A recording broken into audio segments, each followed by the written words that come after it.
Mainit ang sikat ng araw nang dumating si Manong Ronaldo sa gusali ng kumpanyang matagal na niyang pinangarap pasukan. Nakaunat ang likod niyang pagod sa taon-taong pagtatrabaho. Ngunit hindi matitinag ang lakad niya habang bitbit ang map, walis at lumang timba. Sa bawat yapak niya, tila naririnig niya ang mahinang tibok ng pag-asa. Isang bagong simula para sa isang matandang gaya niya. Tahimik lamang si Ronaldo habang iniikot ang malawak na labi. Naamoy niya ang pinaghalong kape at tinta mula sa mga printer. At naririnig ang mabilis na paglalakad ng mga empleyadong parang lagi may hinahabol. Napansin niyang marami ang hindi tumitingin sa kanya. Para bang wala siya o kaya'y bahagi lamang ng muebles na matagal nang nandoon. Sa bawat punas niya sa salamin, bawat pagwali sa sahig, dama niya ang bigat ng pag-iisa. Ngunit hindi yun sapat para panghinaan siya. Pinanghahawakan niya ang simpleng prinsipyo. Basta marangal ang trabaho, walang nakakahiya. Iba't ibang mukha ang napansin niya. May mga mababait na tahimik na bumabati at may mga mukhang laging galit. Meron ding tila sobrang yabang, yung tipo nakatingala ang baba at halos hindi makita ang kapwa. Napailing na lang si Ronaldo paminsan-minsan, pero hindi niya hinuhusgahan ang sino man. Naglilinis lang siya. Ginagawa lang niya ang trabaho niya. Isang linggo siyang pumapasok, kahit walang pumapansin, kontento na siya. Sa isip niya, ayos na to. Mas mabuti na ang may trabaho kaysa wala. Ngunit sa isang abalang umaga, habang nakayuko siya naglilinis ng sahig sa hallway, biglang may dumating na mabilis na hakbang. Isang malakas na sipa ang tumama sa timba niya. Kumalat ang tubig sa sahig. Nabasa ang suot niyang pantalon. Napatingala si Ronaldo. At sa harap niya, nakatayo ang simula ng unos na babago sa buong kumpanya. Nag-aalab ang muka ng babaeng nakatayo sa harapan ni Manong Ronaldo.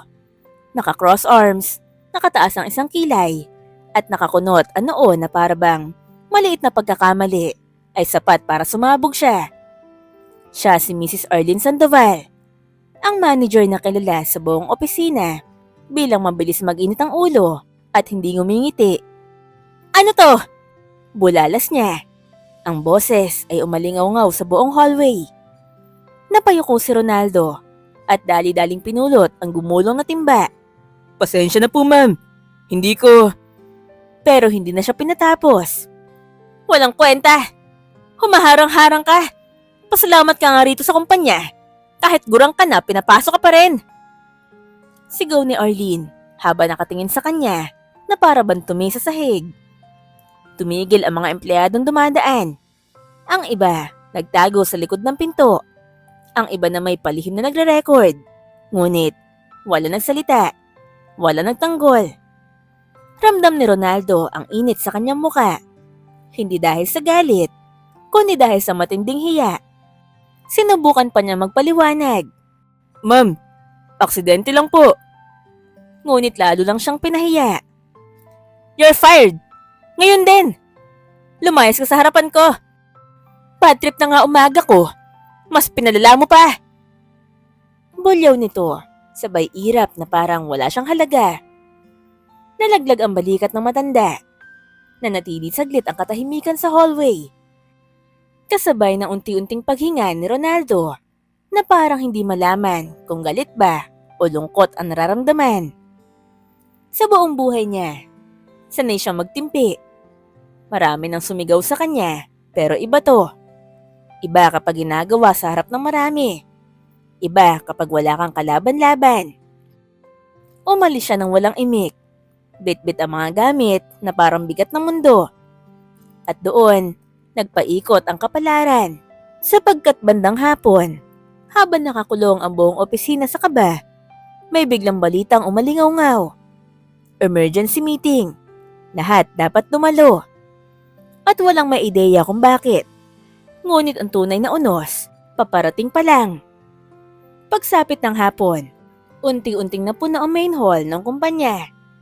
Ang dating mataong lugar ngayon ay puno ng bulong-bulungan, tanong at kaba. Wala sa schedule ang meeting na to, kaya't bawat empleyado ay nag-aabang kung anong malaking pangyayari ang nagbunsod nito.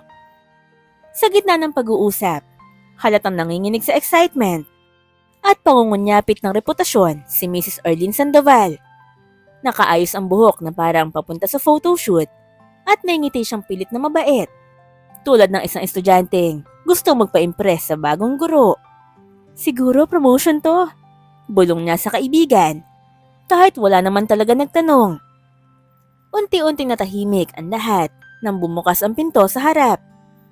Pumasok ang isang matandang lalaki na hindi pa nakikita ni naman sa opisina. Nakasuot, ngunit simple.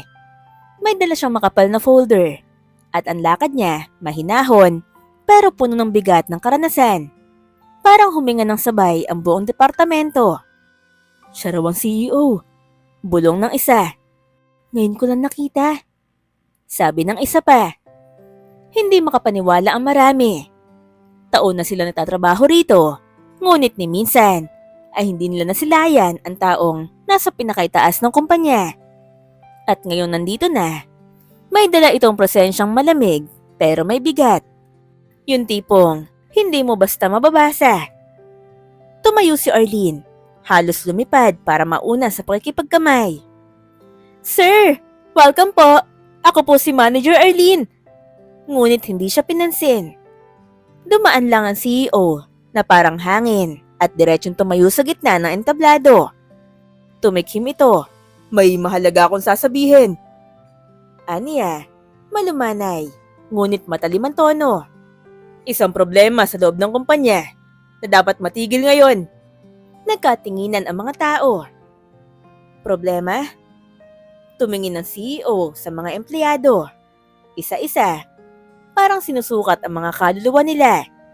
At ang meeting na to, wika niya, ay tungkol sa mga empleyadong abusado, mapanlamang, at walang respeto. Napaawang ang bibig ng lahat, lalo na si Arlene.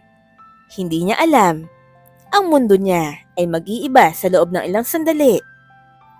Nanatiling tahimik ang buong hall habang hawak na ang CEO ang makapal na folder.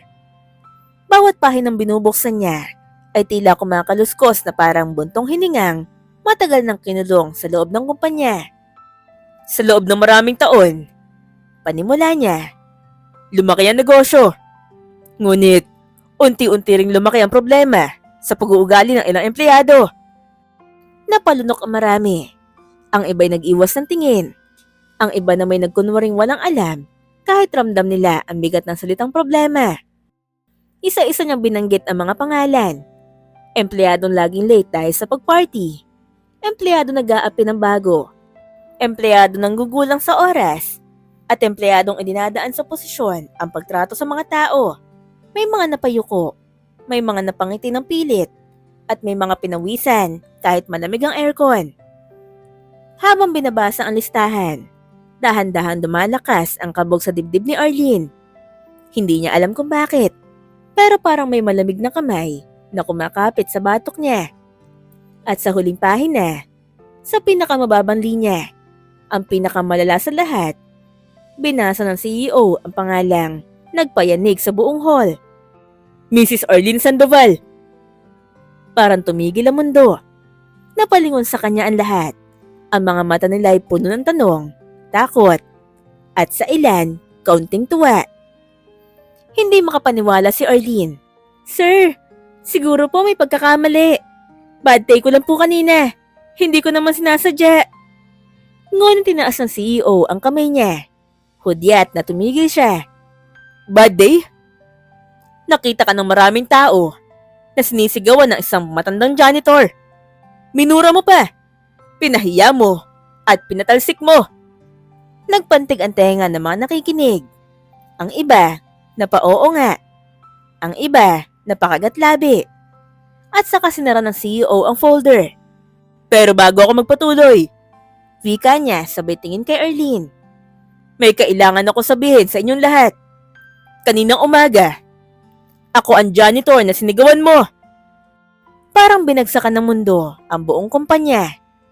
Pumutok ang bulungan at ang mukha ni Arlene namutla, nanginig at halos maiyak. Nagsisimula pa lang ang tunay na hustisya. Nalimos ng katahimikan ang buong hall. Matapos ang matinding revelasyong, binitawan ng CEO. Walang kumurap, walang kumibo. Kahit ang aircon na maingay kanina, ay tila natigilan din. Ang tanging gumagalaw lamang ay si Mrs. Arlene Sandoval, na ngayon hindi na makatingin ng diretsyo. Lumapit ang CEO sa harapan ng entablado. Mabagal, ngunit tiyak ang bawat takbang. Mula sa pagiging janitor, panimula niya. Umangat ako dahil may mga taong naniwala sa akin. Tinulungan nila ako. Pinalakas ang loob ko. At tinuring na kapantay. Kaya masama sa loob kong makita ng ibang empleyado ginagawang basurahan ng kapwa. Nagbaba siya ng tingin. Waring dumadaloy sa alaala ang mga taong tumulong sa kanya noon. Huminga siya ng malalim. Lahat ng nasa listahan, mawawala ng trabaho. Nilabag niyo ang kontrata. Nakasulat doon, dapat maging makatao, magalang, at patas sa lahat ng oras. Marami ang napayuko. Ang ilan nagmakaawa. Ngunit malinaw ang desisyon. At sa harap mismo ng lahat, lumingon ng CEO kay Arlene. Mrs. Sandoval, sabi niya, malamig pero hindi galit. Ikaw ang manager. Ikaw dapat ang ehemplo. Ngunit, ikaw ang nangunguna sa pang-aabuso. Anong masasabi mo? Pumatak ang luha ni Arlene. Sir, hindi ko po kaya mawala ng trabaho. May mga binabayaran po ako. May pamilya po ako. Please, bigyan niyo ako ng isa pang pagkakataon. Tahimik ang CEO. Tila hinahayaan lumubog ang mga salita sa hangin. Ayokong tanggalin ka. Aniya, gusto kitang trabahuhin. Nagtaka ang lahat. May dalawang pagpipilian ka. Matanggal ka o magsisimula ka sa ibaba bilang janitress. Nanlaki ang mata ni Arlene. Hindi niya alam kung alin ang mas mabigat, ngunit sa huli, walang ibang landas. Alam niyang kapag nadumihan pa ang record niya, wala nang kumpanyang tatanggap sa kanya. Sir, tatanggapin ko po. Pagbagsak ng desisyon, nagliparan ng bulungan. Ang dating matapang na manager, ngayon nakayuko, humihikbi, at tanging pagsisisi ang nasa muka. Pagkatapos ng meeting, unti-unti nag-uwian ng mga tao, pero naiwan si Arlene. Nakaupo sa sahig, nakaharap sa kapalit ng dating posisyon. Mula noon, araw-araw siya nagwalis, nagpunas at nagpakumbaba. At doon niya tunay na natutunan. Hindi kailanman dapat mangmaliit ng kahit sinong tao. Dahil ang respeto, yan ang tunay na sukatan ng pagkatao.